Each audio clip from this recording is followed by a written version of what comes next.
मूलवंशकलसाम्बुधिपूर्णचन्द्रं श्रीश्रीनिवासगुरुवर्यपदाब्जभृङ्गं श्रीवाससूरितनयं विनयोज्वलन्तं श्रीरङ्गदेशिकमहं शरणं प्रपद्ये। यो ब्रह्माणं विदधाति पूर्वं यो वै वेदांश प्रणोति तस्मै तगुंहदेवमात्मबुद्धिप्रकाशम् मुमुक्षुर्वै शरणमहं प्रपद्ये। कालिन्दी पुण्यतीरे मुनिजनविभवं दिव्यवृन्दावनाख्ये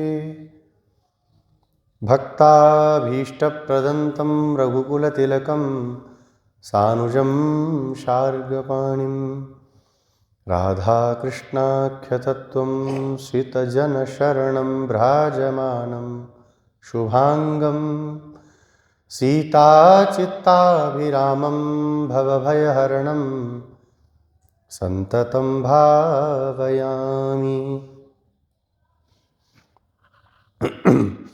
गोदाविभूषणसुरम्यवराभिधानं वृन्दावनावनिनिधिं करुणैकतानम् अर्चावतारनिखिलेष्वपि यत्प्रधानं तद्रङ्गदेशिकधनं शरणं सराणि। श्रीस्तनाभरणं तेजः श्रीरङ्गेशयमाश्रये चिन्तामणिमिवोद्भान्तम् उत्सङ्गेऽनन्तभोगिनः देवस्य महिषीं दिव्याम् आदौ गोदाम् उपास्महे यन्मौलिमालिकां प्रीत्या स्वीकरोति स्वयं प्रभुः। वाञ्छाकल्पतरुभ्यश्च कृपा सिन्धुभ्य एव च पतितानां पावनेभ्यो वैष्णवेभ्यो नमो नमः। श्रीवैष्णवेभ्यो नमो नमः। श्रीमन्नारायण नारायण नारायण श्रीमन्नारायण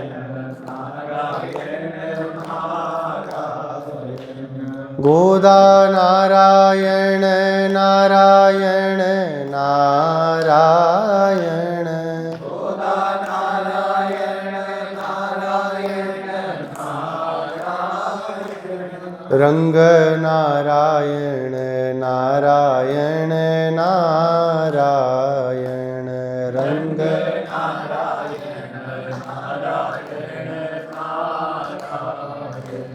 वेंकट नारायण नारायण नारायण वेंकट नारायण नारायण नारायण वरद नारायण नारायण नारायण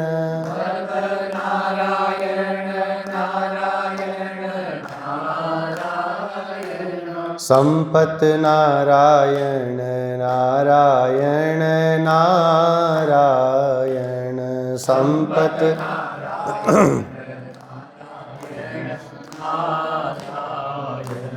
यतिवर नारायण नारायण नारायण यतिवर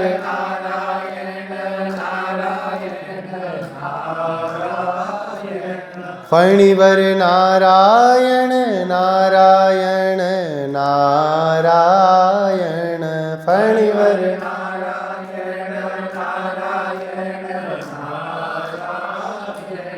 श्री गुरु नारायण नारायण नारायण श्री गुरु नारायण श्रीमन्नारायण नारायण नारायण श्रीमन्नारायण नारायण भज मन नारायण नारायण नारायण भज मन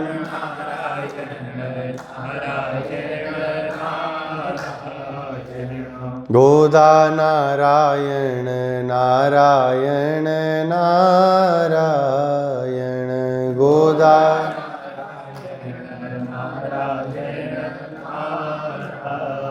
श्री गोदारंग मन्नार भगवान की, श्री लक्ष्मी नारायण भगवान की, श्री राजाधिराज श्री रघुनाथ जी महाराज की, श्री राधा कृष्ण भगवान की, श्री वृंदावन बिहारी लाल की, श्री गिरिराज महाराज की, श्री यमुना महारानी की, श्री वृंदावन धाम की, श्री तिरुप्पावय दिव्य प्रबंध की, श्री भाष्यकार रामानुज स्वामी जी महाराज की, समस्त पूर्वाचार्य आलवारों की, पूज्यपाद श्री रंगदेशिक स्वामी जी महाराज की, श्रीमान श्री स्वामी जी महाराज की, श्री हनुमान जी महाराज की, गौ माता की, सत्य सनातन वैदिक धर्म की, अखंड भारत वर्ष की, अखंड भारत वर्ष की, समस्त श्री वैष्णव भागवत संगोष्ठी की जय जय श्रीमन्नारायण, जय जय श्री भाष्यकार। अखिल हे प्रत्यनीक कल्याण गुणेकतान श्वेतर समस्त वस्तु विलक्षण सच्चिदानंद घन भक्तवांछा प्रपूरक भगवान श्री गोदारंग मन्नार प्रभु, कृपा समुद्र भगवान श्री भाष्यकार रामानुज स्वामी जी महाराज, परम पूज्य श्री रंगदेशिक स्वामी जी महाराज, श्री स्वामी जी महाराज, वात्सल्य मूर्ति कृपामय समस्त श्री वैष्णव भागवत वृंद, आज अम्मा जी के द्वारा गाए गए दिव्य प्रबंध तिरुप्पावे की 22वीं गाथा का अर्थानुसंधान करने के लिए हम सब इस दिव्य सत्संग भवन में समुपस्थित हुए हैं। भगवान से पूर्व की गाथा में प्रार्थना करती हैं। किशोरी जी का पुरस्कार भी प्राप्त हो गया, सीधे भगवान को आके जगा रही हैं। भगवान को उठ जाना चाहिए था, क्यों नहीं उठे? तो कहते हैं भगवान उठ तो गए हैं, लेकिन भक्तों के मुख से कुछ चर्चा सुनना, स्तुति सुनना भगवान को बड़ा प्रिय लगता है। तो ये इनकी सखियां मुझसे कुछ बोलें, इसलिए भगवान मौन होकर के शांत सोते रहे। पुनः आज के पासुर में अम्मा जी भगवान को उठा रही हैं, प्रार्थना कर रही हैं। सुंदर स्थान महापृथ्वी राजा अभिमान भंगवंतो भूत्वा गत्य तव शयन खट्वायाम अधः संघशस्थिता इवागत्य प्रविष्टाः स्मः केसरमुख तामरस पुष्पवत रक्ताक्षः स्तोकं स्तोकम् अस्मदुपरि न कटाक्षयेत् किं चंद्र आदित्यश्च उदित इव सुंदर नयनाभ्याम उभाभ्याम उपरि न कटाक्षयसि अस्माकं उपरि शापो यथा निवर्तेत भोजानीतास्मच्छन्दः।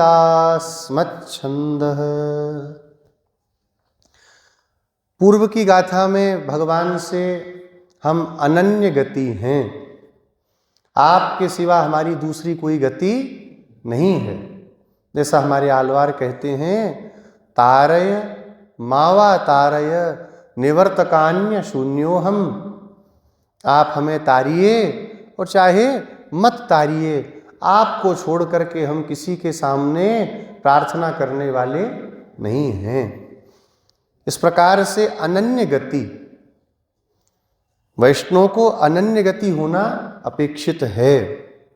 अगर हम अन्य गति हैं तो भगवत कृपा फिर नहीं होगी। अन्य गति का तात्पर्य क्या हुआ? सामान्य भाषा में दूसरे के भरोसे रहना।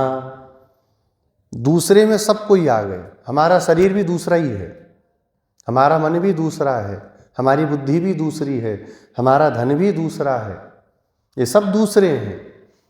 तो इसके आश्रय पे हमको नहीं रहना। किसके आश्रित रहना है? भगवान के आश्रित रहना है। संसारी कहते हैं हमारी बुद्धि बहुत तेज, हम देख लेंगे, हम थोड़ा विचार कर लें फिर बताएंगे। वैष्णव को इन सब में पढ़ना ही नहीं है। जो भगवान ने रच दिया उसको स्वीकार कर लेना है, उस पर चलना है। पूर्व की गाथा में अनन्य गतित्व को बताया और इस गाथा में अनन्यार्ह शेषत्व का प्रतिपादन गोदाजी कर रही हैं। हम केवल आपके लिए हैं। सुंदर स्थान महापृथ्वी, सुंदर स्थान। 14 भुवनों में सर्वोत्तम स्थान क्या है? त्रैलोक्य पृथ्वी मान्या। त्रिलोक में 14 भुवनों में सर्वोत्तम अगर कोई स्थान है वो क्या है? ये पृथ्वी। और इसमें भी क्या है? पृथ्वी में भी सबसे उत्तम जम्बू द्वीपस ततः परम। जम्बू द्वीप सर्वोत्तम है। 7 द्वीप हैं पृथ्वी पर भी। महाराज प्रियव्रत ने अपना रथ चलाया और रथ के चलने से क्या हुआ? 7 समुद्र प्रकट हो गए, 7 खंड हो गए पृथ्वी के। सबसे छोटा, फिर उससे दुगना, फिर उससे दुगना, उससे दुगना, अंतिम करते करते सबसे बड़ा, सबसे अंतिम का 7 समुद्र हैं। तो इस सप्त द्वीपवती पृथ्वी में सर्वोत्तम द्वीप क्या है? जम्बू द्वीप। जम्बू द्वीप के कितने खंड हैं? 9 खंड हैं। उन 9 खंडों में भी सर्वोत्तम क्या है? अजनाभ खंड। जिस अजनाभ खंड को हम क्या कहते हैं? भारतवर्ष। क्यों? क्योंकि साक्षात भगवान की लीला भूमि है। ये यज्ञ भूमि है। जहाँ यज्ञ होते हैं वहाँ भगवान प्रकट होते हैं। अन्य स्थानों पर यज्ञ की भूमि नहीं है। अपने भागवत में आता है ना एक प्रसंग। क्या प्रसंग है? एक राजा हुए, प्राचीन बरही। कितना यज्ञ किया? बोले पूरे भारतवर्ष की भूमि को कुशा से पाट दिया, इतना यज्ञ किया। ये यज्ञ भूमि है, इसलिए भगवान भी इसी भूमि पर अवतार लेते हैं। भगवान यज्ञ नारायण है, तो जहाँ यज्ञ होगा भगवान वहीं आएंगे। जहाँ यज्ञ नहीं वहाँ भगवान भी नहीं। सबसे उत्तम स्थान है यह जम्बू द्वीप। और इस जम्बू द्वीप में भारतवर्ष, भरतखंड, अजनाब खंड और उसमें भी ये मथुरा मंडल सर्वोत्तम है। मथुरा मंडल में भी सर्वोत्तम क्या है? श्रीधाम वृंदावन। गोदाजी कहती हैं सुंदर स्थान, संपूर्ण सुंदरता से जो परिपूर्ण है। देवता भी पंचम स्कंद में आया ना श्लोक, प्रार्थना करते हैं भगवान से, भारतवर्ष में जन्म लेने वालों के सौभाग्य की सराहना करते हैं। धन्य हैं जो भारत में इनका जन्म हो गया। अब भगवान मुकुंद की सेवा करके उस परम पद को प्राप्त कर लेंगे जिसको हम लोग भी कामना करते हैं। और भारतवर्ष वाले अगर भगवान की सेवा न करके अपनी सेवा में लग जाएं तो देवता प्रसन्न होते हैं, बहुत बढ़िया, भ्रष्ट हो गया, अब अगला जन्म भारत में भी नहीं मिलेगा, कहीं और जाके इसको फेंका जाएगा। सुंदर स्थान है, अगर सुंदर ना होता तो देवता भी क्यों लालायित रहते।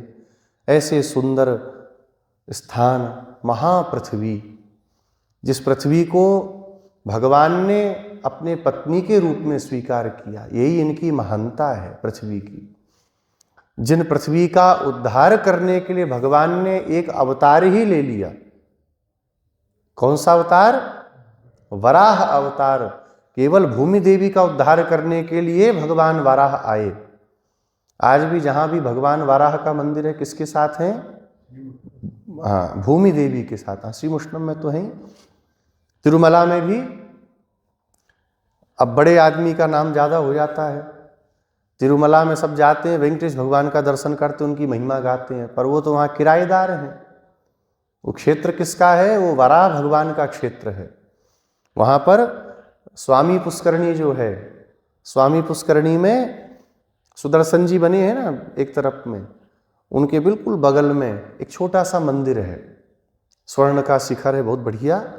और सुबह ही खुलते हैं, दोपहर के बाद तो भगवान फिर आराम करते हैं। भूवराह भगवान, वो वहाँ के स्थान देवता हैं। भगवान ने उनसे आकर के थोड़ी जमीन मांगी है कि हम थोड़ा सा कुछ अपना भजन पूजन कर लें, हमको दे दीजिए। तो वराह भगवान ने कहा हम पुष्करणी के इधर हैं, आप उस तरफ चले जाइए। और उन्होंने पूरा ही कब्जा कर लिया तिरुमला में, वराह भगवान को कोई जान ही नहीं रहे। तो वराह भगवान भूमि देवी के साथ विद्यमान है, भूमि देवी के लिए अवतार लेने वाले हैं। तो महापृथ्वी, इस पृथ्वी के जो राजा हैं, इतनी बड़ी पृथ्वी के एक छोटे से कोने को लेकर के जो बैठे हैं, संपूर्ण पृथ्वी का राजा तो कोई नहीं है ना, एक छोटे छोटे राज्यों को ले लेके, देशों को ले लेके बैठे हैं। और अभिमान कितना है कि सारी पृथ्वी का पोषण हम ही करते हैं। कितना बड़ा अभिमान लेकर के बैठे हैं। अभिमान की अग्नि में जो जल रहे हैं, आपको देख करके अभिमान भंगवंतः, उनका अभिमान भंग हो जाता है। पूर्व की गाथा में भी ऐसी ही बात कही ना, राजा लोग पराजित होकर के, वहां तो भगवान के बाणों से पराजित होके आ रहे हैं, यहां पर बोले भगवान के गुणों का भी अनुभव करके पराजित जो हो गए। बड़े बड़े राजा महाराजाओं के बनाए हुए दिव्य देश हैं कि नहीं है? दक्षिण में चलिए, कोई इन्होंने बनाया, कोई वो राजा ने बनाया, वो राजा ने बनाया। क्यों बनाया? क्योंकि भगवान के गुणों से पराजित हो गए, अथवा अनादिकाल के किए गए, अनादिकाल से किए गए दुष्कर्मों के फलस्वरूप जो प्रारब्ध कर्म आया दुख देने के लिए, उससे भयभीत होकर के जो भगवान की शरण में आ गए। स्वभाव से, जन्म से कोई कोई ही भगवान की ओर आ पाता है। जायमानम ही पुरुषम यम पश्येन मधुसूदन सात्विकः सतुविज्ञेय सवै मोक्षार्थ चिंतकः। जन्म लेने वाले जो जीव हैं, सब जीवों के ऊपर तत्त देवता अपनी दृष्टि डालते हैं। माँ के गर्भ में जब आता है तो देखते हैं, किसी को ब्रह्मा जी देखते हैं, किसी को महादेव जी देखते हैं, किसी को इंद्र जी देखते हैं, किसी को अग्निदेव देखते हैं, किसी को देवी जी देखती हैं, और किसी किसी को भूत प्रेत पिशाच देखते हैं। तो जन्म से ही प्रेत जैसा होता है, चींटी मार के उसको आनंद आता है, हाँ, थूकने में मजा आता है। होते ना कई बच्चे, बदमाश होते हैं बहुत, नहीं हंसने वाली बात नहीं है। जायमानम ही पुरुषम यम पश्येन मधुसूदन। भगवान जिसको अपनी दृष्टि से देखते हैं वह सात्विक होता है, जन्म से ही भगवान का स्मरण करने वाला होता है, कीर्तन करने वाला होता है। तो ऐसे बहुत कम होते हैं। संसारी कैसे होते हैं? बहुत कष्ट पा गए, सारे उपाय करके देख लिए, जादू टोना टुटका उपाय, ज्योतिष के समस्त उपायों को कर लिया, फिर भी चैन नहीं पड़ा। तब क्या करते हैं? अब भगवान की शरण में चलो, वहीं जाकर के कुछ हो पाएगा। तो ऐसे भी जो हैं जिनका अभिमान भंग हो चुका है, ऐसे होकर के भूत्वागत्य, अभिमान शून्य होकर के, तब शयन खटवायाम, आपकी जो दिव्य शैया है, इस शैया के अधः संघर्ष स्थिता, एक दो नहीं हजारों की संख्या में आकर के आपके आसन के नीचे बैठ जाते हैं। भगवान कहें भी कि चलो तुम्हारा राज्य तुमको वापस दे देते हैं, अब तुमको और भी वैभवशाली राजा बना देंगे, तो उनकी प्रार्थना होती है हम कुछ भी बनना नहीं चाहते, अब आपकी शरण में ही हम रहना चाहते हैं। आपकी शरण को छोड़ करके संसार में बहुत भटक लिए, धन वैभव रुपया पैसा मान सम्मान अनेक जन्मों में प्राप्त कर लिया, लेकिन अब कुछ भी प्राप्त करना नहीं चाहते, बस आपके चरणों में ही पड़े रहना चाहते हैं। एकमात्र यही हमारी आकांक्षा है। यामुनाचार्य स्वामी जी भगवान से एक बड़ी अद्भुत प्रार्थना करते हैं। आलवंदार स्तोत्र में भगवान से कहते हैं, हे नाथ, आपके वह भक्त जिन्होंने आपके श्री मुखारविंद का दर्शन करने की अभिलाषा से, आपके श्री चरण का दर्शन करने की अभिलाषा से तृण के समान समस्त उत्तम भोगों को त्याग दिया है, यहाँ तक मोक्ष पदवी का भी, कैवल्य मोक्ष, यहाँ मोक्ष समझना चाहिए, कैवल्य पदवी का भी जो त्याग करके बैठे हैं, ऐसे जो आपके अनन्य उपासक हैं, जो आपकी सेवा को छोड़ करके, आपको छोड़ करके कुछ भी नहीं चाहते, वह एक बार हमें अपनी दृष्टि से देख लें। कितनी बड़ी भावना।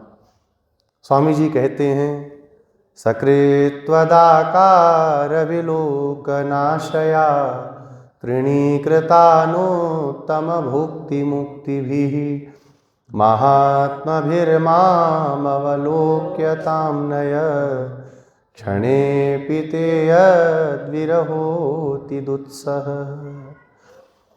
जिनको एक क्षण भी आपका विरह सहन नहीं है, अथवा आपको भी जिनका विरह एक क्षण के लिए सहन नहीं होता। विरह सहन होता तो भगवान कभी कहते नारद जी से, मद्भक्ता यत्र गायन्ति तत्र तिष्ठामि। क्यों भगवान भागते भक्तों के पीछे पीछे? संसार में समस्त भोग पदार्थों को त्याग करके केवल आपके लिए, आपकी सेवा के लिए, आपके श्रीमुख का दर्शन करने के लिए जिनकी अभिलाषा जागृत है, ऐसे मुझे एक बार अपनी दृष्टि से देख लें। तो ये ऐसे ही यहाँ पर बैठे हुए हैं। बड़े बड़े राजा, राजा ही नहीं, बड़े बड़े देवता भी भगवान के कटाक्ष को पाने के लिए आकर के बैठ गए हैं। इव आगत्य, उनके समान हम भी आई हैं।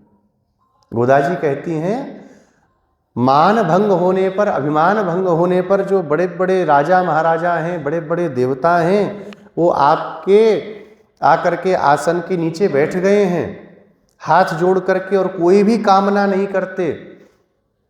संघर्ष स्थिता, एक दो नहीं बैठे, बहुत बहुत राजा महाराजा बैठे हैं हाथ जोड़ करके।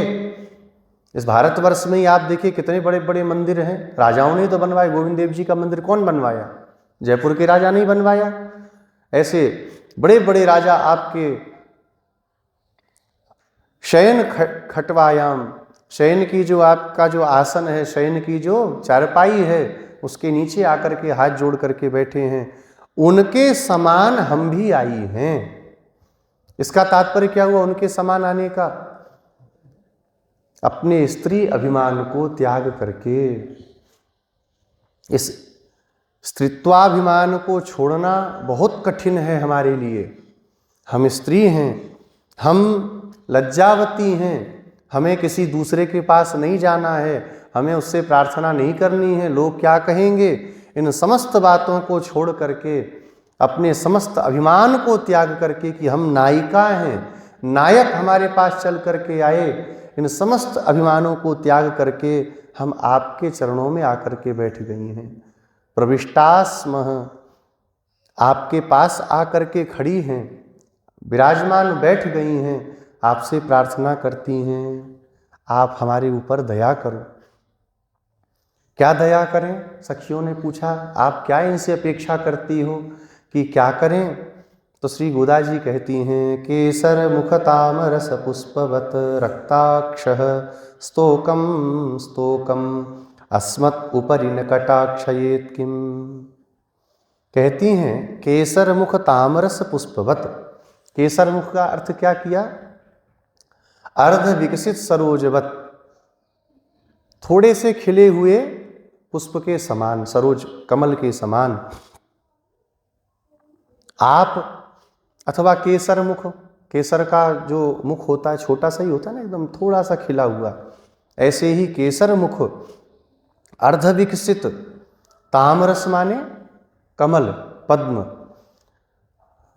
पुष्पवत, उस कमल पुष्प के समान आप रक्ताक्षः, अपने रक्त नयनों से, भगवान के नयन कैसे हैं? रक्ताक्ष भगवान है, लाल लाल नेत्र हैं भगवान के। वो ऐसे लाल नहीं है जो रगड़ करके लाल हो जाते हैं ना, तो खतरनाक लगते हैं, वैसे लाल नहीं है। कमल के पुष्प के समान लालिमा है। कमल का पुष्प देखिए, पत्ता, उसमें से डोरियां पड़ी रहती हैं, देखा होगा सब कमल के पुष्प में। ऐसे ही भगवान के नेत्रों में डोरियां पड़ी हुई हैं। वो तृतीय स्कंद में ब्रह्मा जी ने जब भगवान का दर्शन किया तो वहाँ पर इस रूप का ही वर्णन ब्रह्मा जी करते हैं स्तुति में। ऐसे सुंदर जो आपके रक्ताक्ष नेत्र हैं, भक्तों के ऊपर कृपा करने के लिए जिनमें लालिमा भरी हुई है, अरुणिमा भरी हुई है, ऐसे अपने नेत्रों से स्तोकम स्तोकम बहुत धीरे धीरे क्या आप हमारे ऊपर अपने कटाक्ष नहीं करेंगे? कटाक्ष किसे कहते हैं पहले भी बताया ना।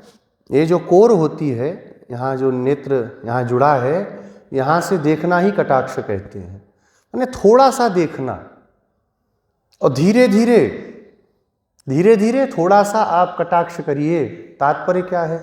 बोले सीधे नेत्र खोल के देख लेंगे तो भस्म हो जाएंगी। कैसे भस्म हो जाएंगे?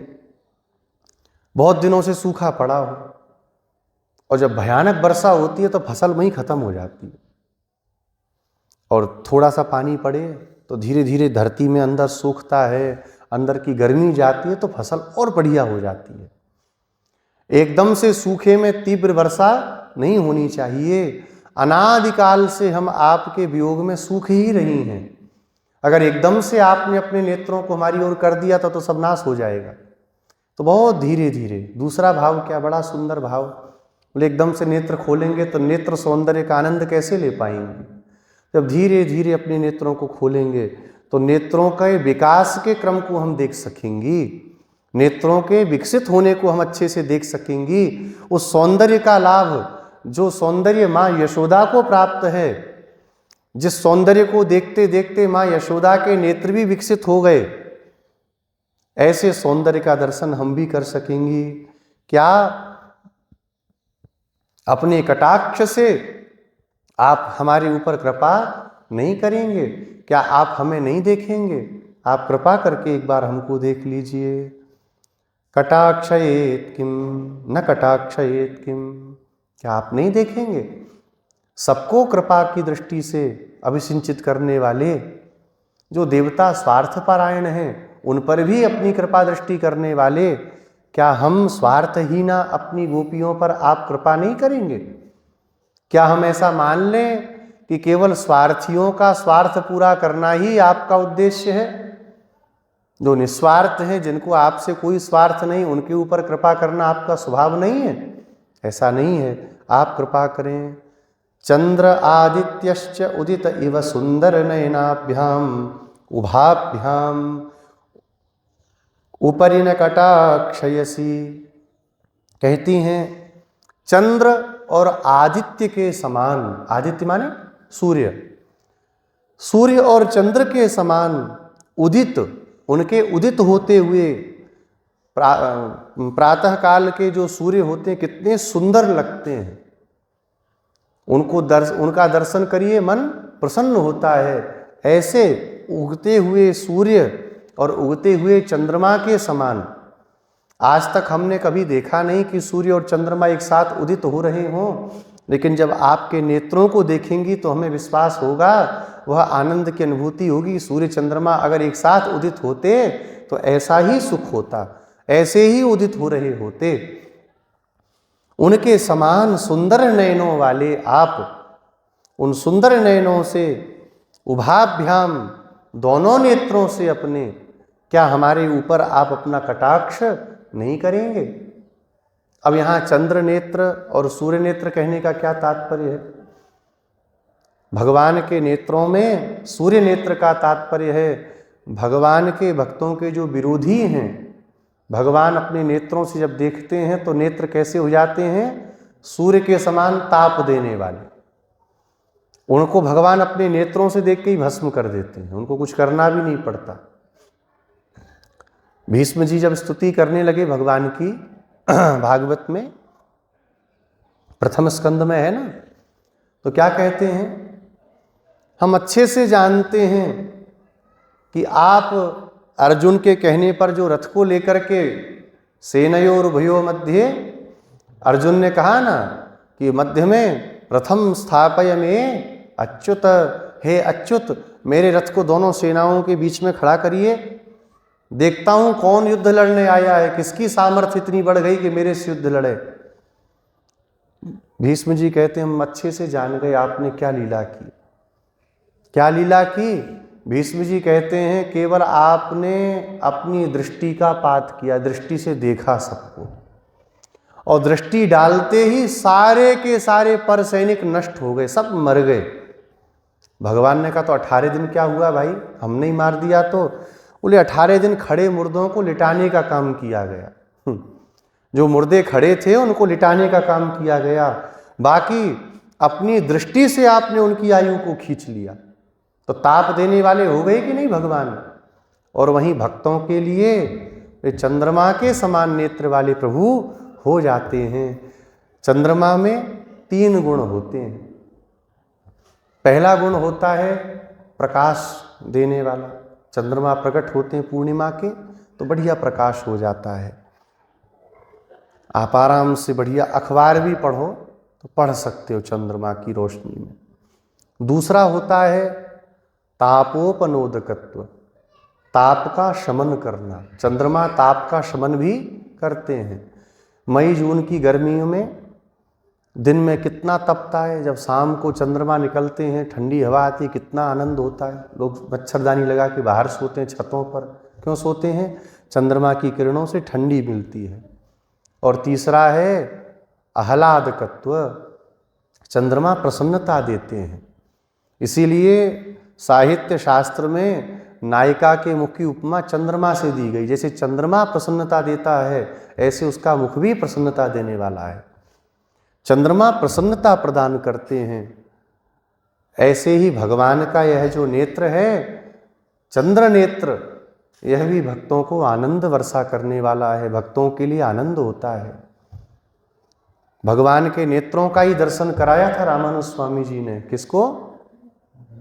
हाँ, धनुर्दास को। वो अपनी पत्नी के ही नेत्र देखते रहते थे हर समय। श्रीरंगम में आए, छतरी और लगा रखी थी, धूप नहीं लग जाए कहीं। सब लोग भगवान का दर्शन करें, इनकी पत्नी भी दर्शन करती थी और ये पीठ किए खड़े थे ऐसे देखते उसको।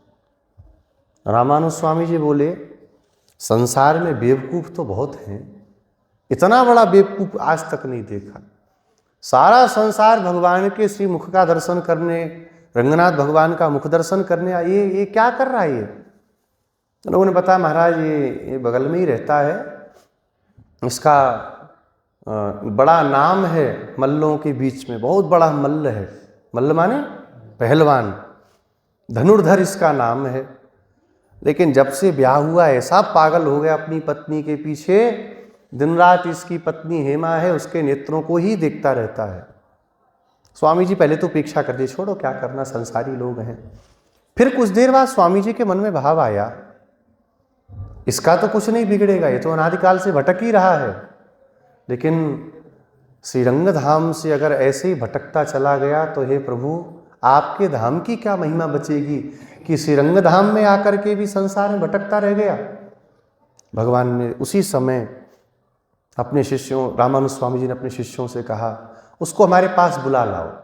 तो पहले तो आया ही नहीं, जानता था बाबा जी लोग बुला के डांटते हैं। बुला रहे हैं तो उसकी पत्नी ने कहा, उनकी पत्नी ने कहा आप चलो एक बार। तो कहती हो तुम कहती हो, चलते हैं। गए तो स्वामी जी ने पूछा क्या देखते हो? हाँ, दिन भर अपनी पत्नी को देखते रहते हो, क्या देखते हो, क्या है इसमें ऐसा? कहे महाराज देखिए मैं अपनी पत्नी के नेत्र सौंदर्य पर फिदा हो गया हूँ। इनके नेत्र इतने सुंदर हैं कि मुझे कहीं मन ही नहीं होता देखने का, और इनके नेत्रों को कुछ हो ना जाए इसलिए दिन भर सुरक्षा के लिए भी देखना पड़ता है। स्वामी जी बोले अगर इससे भी सुंदर नेत्र दिखाएं तो कहा फिर उनको देखूंगा और क्या करूंगा। कहा ठीक है, कल सवेरे भगवान की मंगला में आ जाना। सब तो सोए, रात भर रामानुज स्वामी जगह बैठे रह गए। देखिए आचार्य की कितनी बड़ी कृपा। भगवान से प्रार्थना करते रहे प्रभु पंच संस्कारहीन है, पंच संस्कारित वैष्णव नहीं है, ज्ञान का अभाव है, वैराग्य का अभाव है, आपके प्रति इतना भी इसके हृदय में भाव नहीं है, लेकिन आपके श्रीरंग धाम में आया है तो कम से कम इतनी कृपा करिए कि इसको स्वीकार कर लीजिए, अन्यथा आपके धाम की क्या महिमा बचेगी। धाम की महिमा बचाने के लिए भगवान ने धोबी के लिए एक दिव्य धाम बना दिया। जिस धोबी ने सीता जी के ऊपर आरोप लगाया, जब सब जाने लगे तो वो धोबी भी गया सरयू जी में स्नान करके। कौन सा घाट है वो? गुप्तार घाट। सब लोग गुप्तार घाट में स्नान कर करके वैकुंठ जाने लगे चतुर्भुज होकर के, वो भी गया धोबी।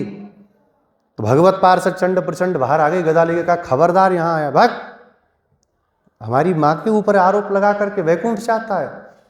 राम जी ने देखा, बोले भाई अपने पहरेदारों से झगड़ा करना ठीक नहीं, कहा एक काम करो स्वर्ग चले जाओ।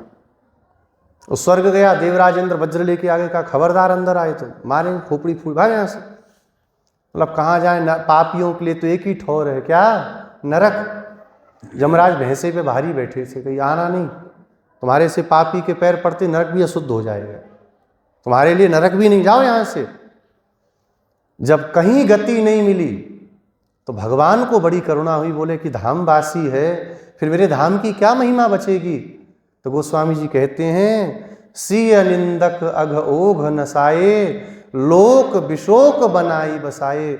भगवान ने वैकुंठ के समान एक विशोक नाम का लोक उस धोबी के लिए प्रकट कर दिया कि धामवासी की दुर्गति नहीं होनी चाहिए।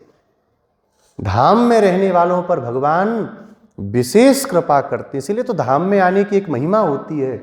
और फिर जब धाम में आवे तो धामवासियों के प्रति दुर्भावना नहीं रखनी चाहिए। भगवान ने उनको वास दिया है, अब वो क्या कर रहे हैं भगवान जाने, ये हमें देखना नहीं है, ये भगवान देखेंगे।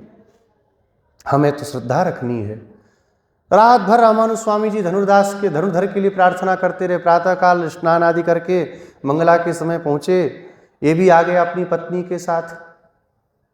स्वामी जी ने देखा अच्छा आ गया, हाँ, तो हाथ पकड़ के आगे खींचा।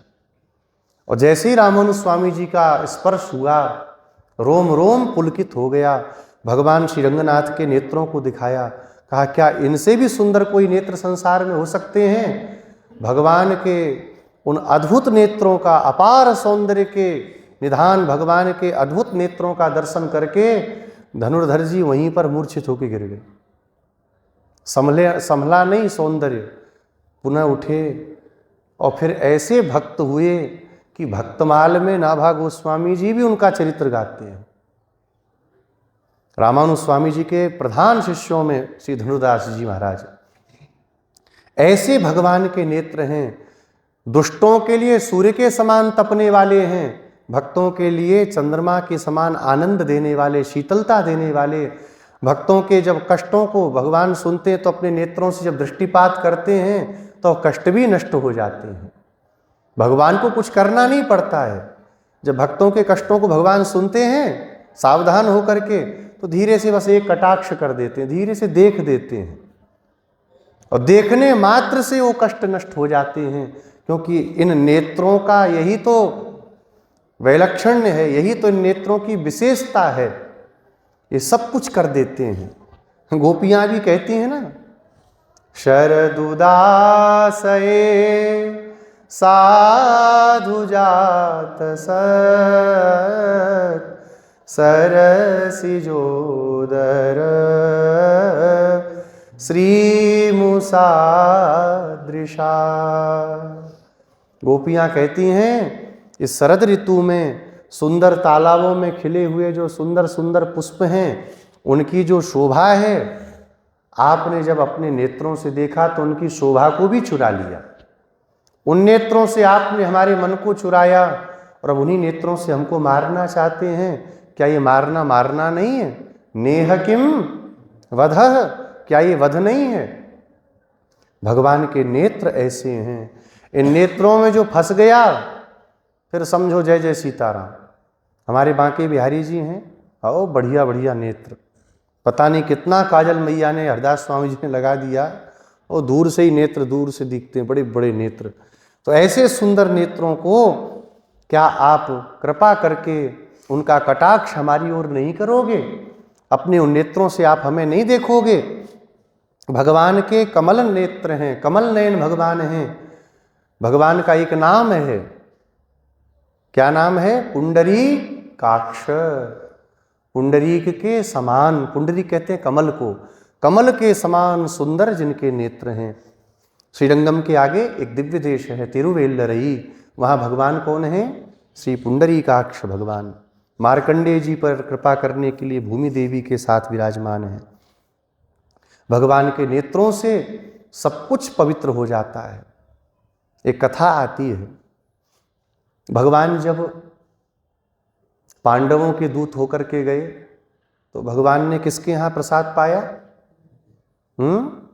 विदुर जी के यहाँ। दुर्योधन की मेवा त्यागी साग विदुर घर खाए। भगवान जब विदुर जी के यहाँ प्रसाद पाए तो दुर्योधन ने भगवान से एक बात कही। क्या कहा दुर्योधन ने? भीष्म द्रोणावतिक्रम्य माम चैव मधुसूदन किमर्थम पुंडरीकाक्ष भूंगते वृषल भोजनम। भगवान से पूछा, हे पुंडरीकाक्ष, हे मधुसूदन, आपने भीष्म जी को छोड़ दिया, उनके यहाँ प्रसाद नहीं लिया। आपने द्रोणाचार्य जी के यहाँ प्रसाद नहीं लिया। आप मेरे यहाँ प्रसाद नहीं लिए। चलो मैं तो शत्रु, आपने पहले ही कह दिया कि मैं शत्रु हूँ। ये तो शत्रु नहीं थे। एक शूद्र के यहाँ जाके आपने भोजन किया। तो यहाँ पर समाधान भी दुर्योधन स्वयं कर रहा है। भगवान का नाम ले रहा है पुंडरीकाक्ष। भगवान के नेत्रों की ये सामर्थ्य है कि ये नेत्र जहां पड़ जाएं वहां कोई अपवित्रता बचती ही नहीं है, कोई दोष रहता ही नहीं है। भगवान के नेत्र पड़ जाएं, भगवान की दृष्टि पड़ जाए, सब कुछ पवित्र हो जाता है। इसीलिए देखिए, जब तक भगवान का प्रसाद नहीं बनता, भोग नहीं लगता, तब तक बने हुए को कितनी सुरक्षा से रखते हैं। जगन्नाथपुरी में इतनी पवित्रता रखते हैं कि अगर भगवान का प्रसाद जा रहा है अंदर रखने के लिए और कोई आदमी ने छू दिया, प्रसाद को नहीं छुआ, किसको छुआ? जो लेके जा रहे हैं, तो सारा प्रसाद फेंक देते हैं, रसोई धोई जाती है, फिर नया प्रसाद बनता है। और वहीं भोग लगने के बाद वहां पर एक शूद्र भी पा रहा है, एक ब्राह्मण भी पा रहा है, एक कुत्ता भी पत्तल में मुंह मार के प्रसाद भगवान का ले रहा है। भगवत प्रसाद में फिर कोई दोष बुद्धि नहीं रहती है। भगवान की दृष्टि पड़ गई तो परम पवित्र हो गया। अन्न भला पवित्र करता है क्या किसी को? और कहते हैं प्रसाद क्या ऐसा है? बोले समस्त दुखों को दूर करने वाला, पवित्र करने वाला। तो उसमें ये आया कहाँ से सामर्थ्य? बोले भगवान की दृष्टि से। भगवान देख लेते हैं, वो परम पवित्र हो जाता है। परसत पद पावन शोक न सावन प्रकट भई तप पुंज सही। भगवान के चरण की धूल हो, चाहे भगवान के नेत्र हो, ये सब पवित्र करने वाले हैं। इसलिए भगवान को कहते हैं पवित्राणाम पवित्रम यो। पवित्रों को भी पवित्र करने वाले, पवित्रों में भी जो परम पवित्र हैं, ऐसे भगवान हैं पुंडरीकाक्ष, जिनके नेत्रों की दृष्टि पड़ते ही सब कुछ पवित्र हो जाता है। अगर हमारे अंदर कोई अपवित्रता बची हो तो नेत्रों से आप एक बार कटाक्ष कर दीजिए, वह अपवित्रता नष्ट हो जाएगी और हम आपके योग्य हो जाएंगी। अस्माकम उपरि शापो यथा निवर्तेत। हमारे ऊपर लगा हुआ जो शाप है वह नष्ट हो जाएगा। शाप है? बोले हाँ। क्या शाप है? किसी ऋषि ने शाप दिया क्या? बोले ऋषि ने तो शाप नहीं दिया, हमारे कर्मों का शाप है। अनेक जन्मों से भगवान को भूल करके, अनेक जन्मों से भगवान के भक्तों से द्रोह करके, वेद शास्त्रों का विरोध करके हमने शाप ही तो कमाया है, जो हम आपकी कृपा दृष्टि के पात्र नहीं बन पा रहे। भगवान तो बड़े दयालु हैं, तो भगवान दया क्यों नहीं कर रहे हमारे ऊपर? बोले क्योंकि हमारे ऊपर शाप है, हम सब शापित हैं। क्या शाप है? अनेक जन्मों में जो हमने कुकर्म किए हैं, उन कुकर्मों के कारण भगवान हमको नहीं देख रहे। जब आप दृष्टि डालेंगे तो हमारा यह शाप भी नष्ट हो जाएगा। आपको न पाना ही शाप है। यहाँ शाप का मतलब और कुछ नहीं है, कोई दुख को शाप नहीं कह रही हैं। शाप का मतलब है आपकी प्राप्ति के विलंब को।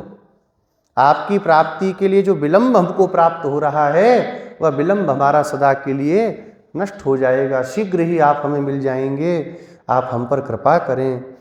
सुंदर इस पृथ्वी पर विराजमान जो बड़े बड़े राजा महाराजा हैं, अभिमान शून्य हो करके आपके चरणों में जिस प्रकार बैठ गए, ऐसे ही अपने स्त्रीत्वाभिमान को त्याग करके, अपने कुल मर्यादा को छोड़ करके, हम ब्राह्मणी हैं, हम क्या हैं, ये सब भावों को त्याग करके हम आपके आसन के नीचे बैठ गई हैं।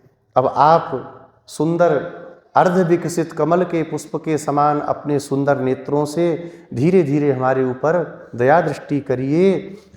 चंद्र सूर्य के समान आपके जो नेत्र हैं, उन नेत्रों से आप हमें देख करके हमारे इन शाप को, इस दुख को, संसार रूपी आपकी प्राप्ति में विलंब रूपी इस दुख को आप हम हमेशा के लिए दूर कर दीजिए।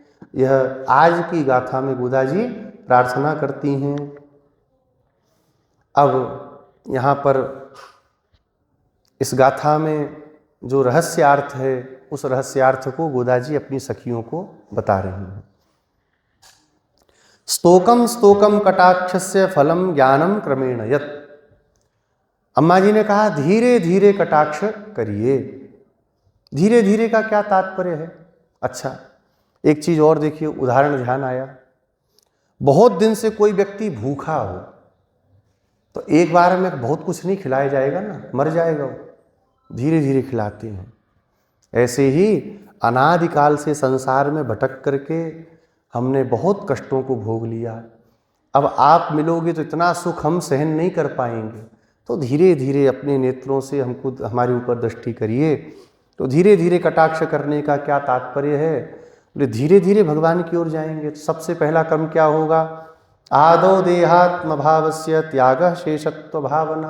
कितना बढ़िया अर्थ है। सबसे पहले देहात्म भाव का त्याग होगा।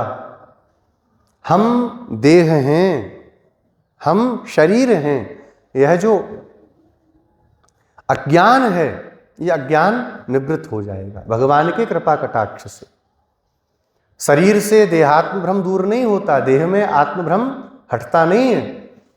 एक कथा बताते थे गुरुजी हमारे, एक महात्मा जी बैठे थे और उपदेश कर रहे थे, तत्त्वमसि तत्त्वमसि सोहम सोहम सोहम।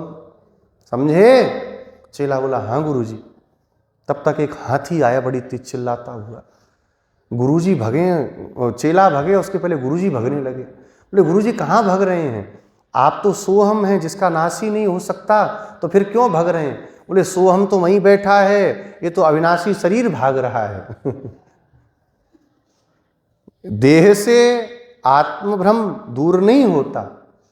मरते दम तक अच्छे अच्छे लोगों को इस शरीर के प्रति ऐसी आसक्ति रहती है कि यही मैं हूं। शरीर गड़बड़ होने लगता है, क्या नहीं करते, दवाई और भी क्या क्या चीजें होती हैं। कई लोग तो ऐसे होते हैं बिना बात के दवाई खाते हैं। आजकल सुई लगती हैं, मालूम है आप सबको? वो सुई लगती है चेहरे पे, यहाँ हाथ में लेने में डर लगता है सुई, और वो चेहरे पे सुई लेते हैं कि बुढ़ापा दिखे नहीं हमारा, हम जवान बने रहें।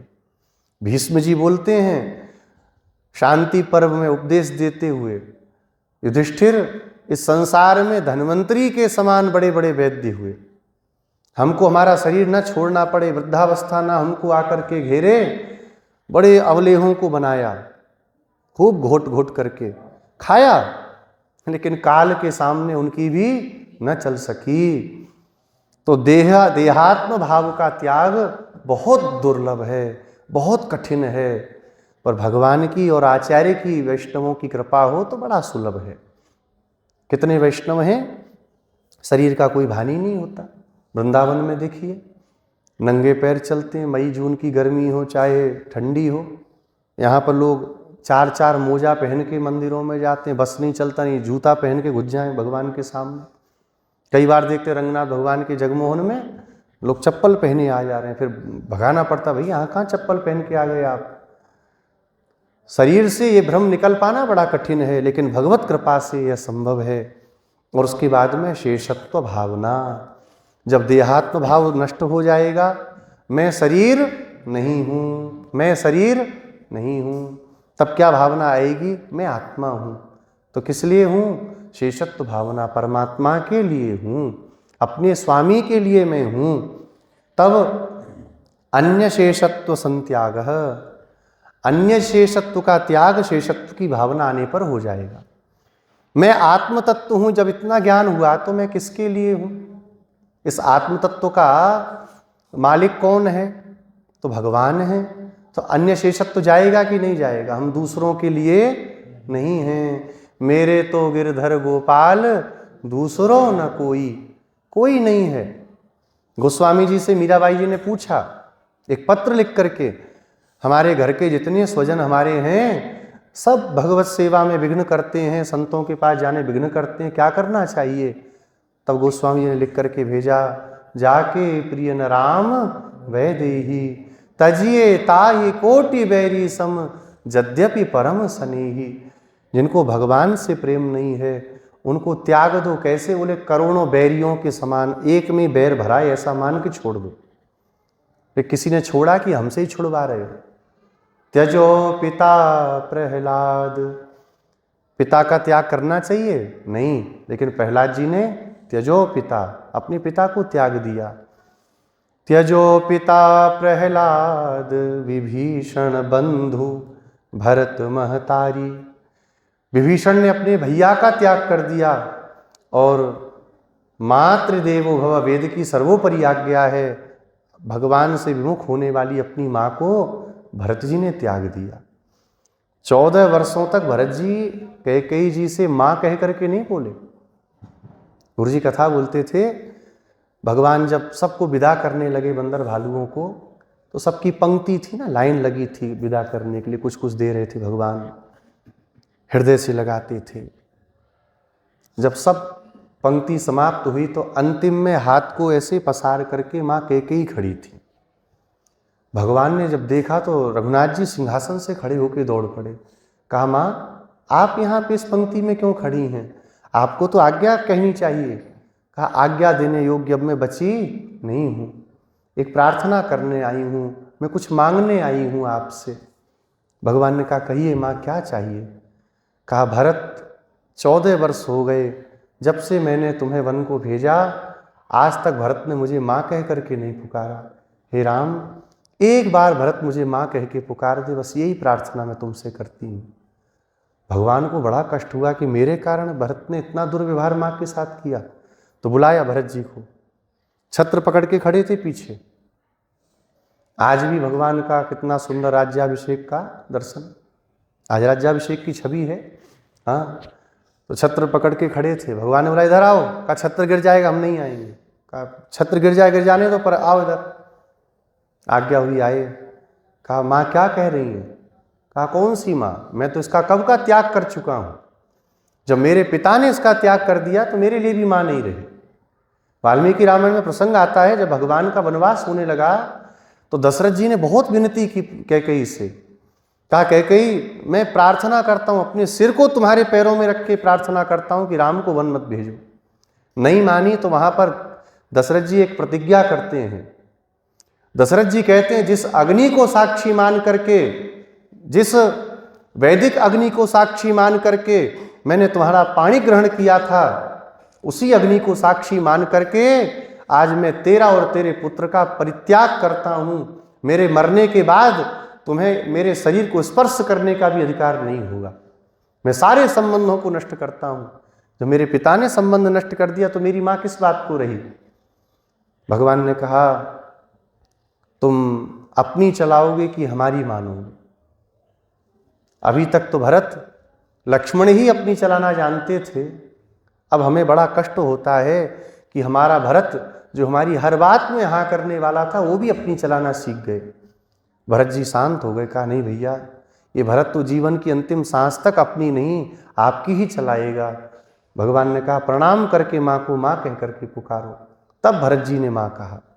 तो त्यजो पिता प्रहलाद विभीषण बंधु भरत महतारी, और बलि गुरु त्यजो, बलि ने अपने गुरु का त्याग कर दिया। कंत ब्रज बनितन भय मुद मंगल कारी, तब भी उनका मंगल हुआ।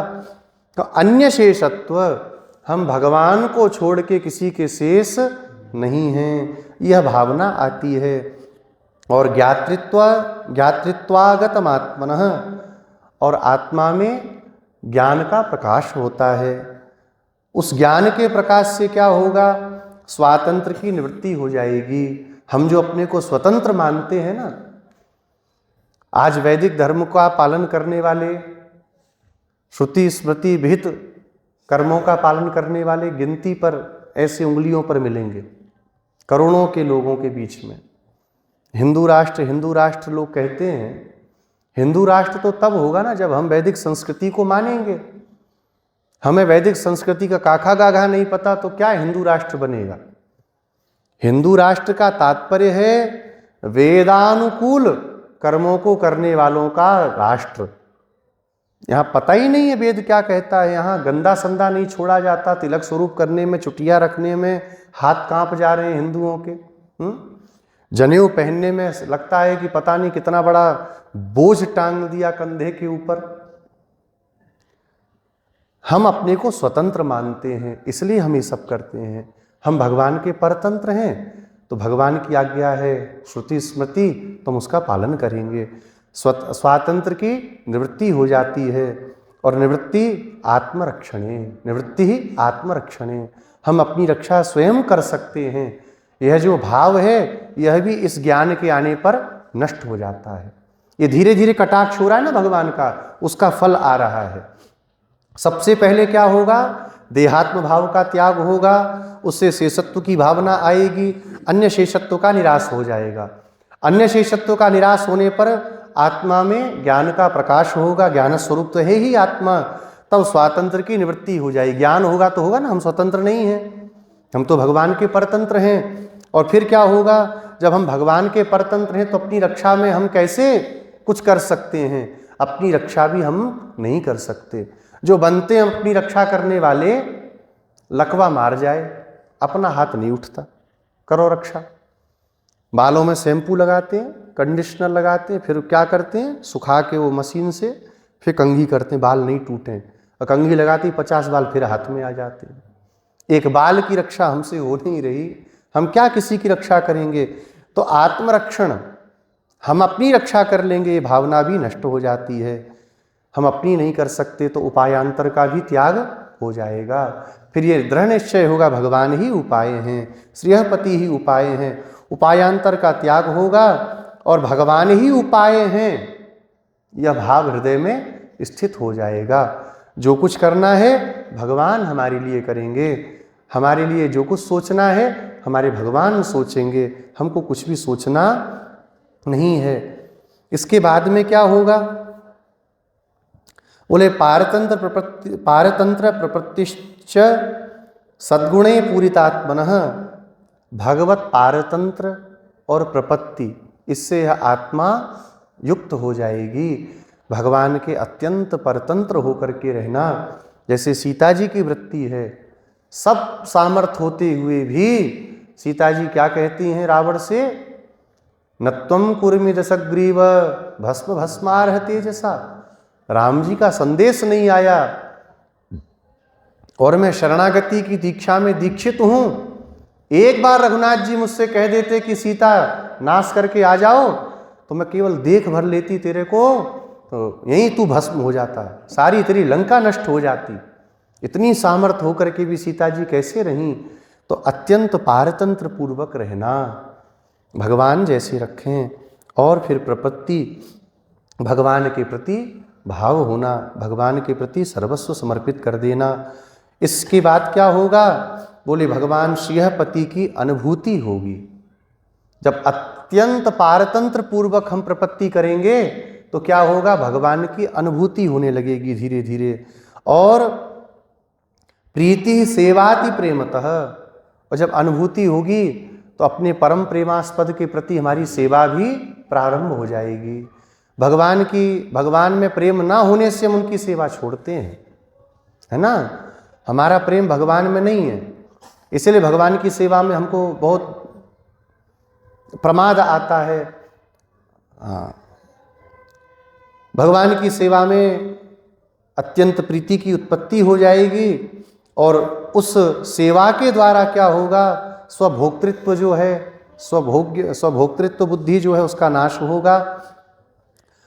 और उभाभ्याम अपि नेत्राभ्याम कटाक्षकरणम तु यत्, दोनों नेत्रों से देखना क्या है, परमा भक्ति की प्राप्ति हो जाना, भगवान का संगम प्राप्त हो जाना, और पुनः विश्लेष के प्रति भगवान से छूट न जाएं इसके प्रति डर आ जाना। यही कटाक्ष के द्वारा, नेत्रों के द्वारा देखना है, दोनों नेत्रों से। और विश्लेष व्यसनम चात्र शापः संकीर्तितो बुधैहि, भगवान से हम दूर न हो जाएं, इस प्रकार का जो भय है, हाँ, भगवान हमको छोड़ ना दें, भगवान हमारा त्याग न कर दें, इस प्रकार का भाव आ जाना ही यहाँ पर शाप है। इस शाप की निवृत्ति हो जाएगी। यही आज की गाथा का रहस्य है। अब अगली गाथा, अब भगवान के यहाँ से बुलावा आ गया, काली बज गई। अगली गाथा में पुनः भगवान के दिव्य कटाक्षों के प्राप्ति के लिए भगवान से प्रार्थना गोदा जी कल करेंगी। श्री गोदारंगमन्नार भगवान की जय जय राम लला, जय जय जनक लली, जय जय राम लला, जय जय राम लला, जय जय जनक लली, जय जय राम लला, जय जय राम लला, जय जय जनक लली, जय जय राम लला, जय जय जनक लली, जय जय राम लला, जय जय जनक लली, जय जय राम लला, जय जय जनक लली,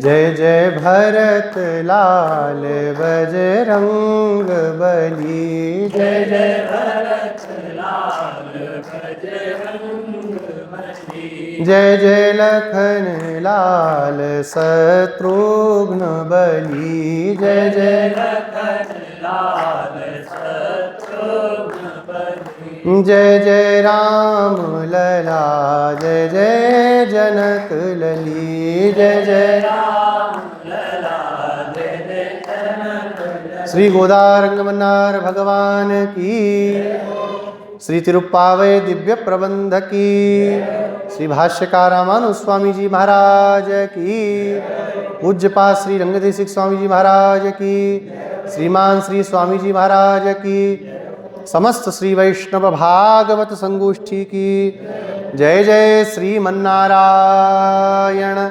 जय जय श्री भाष्यकार।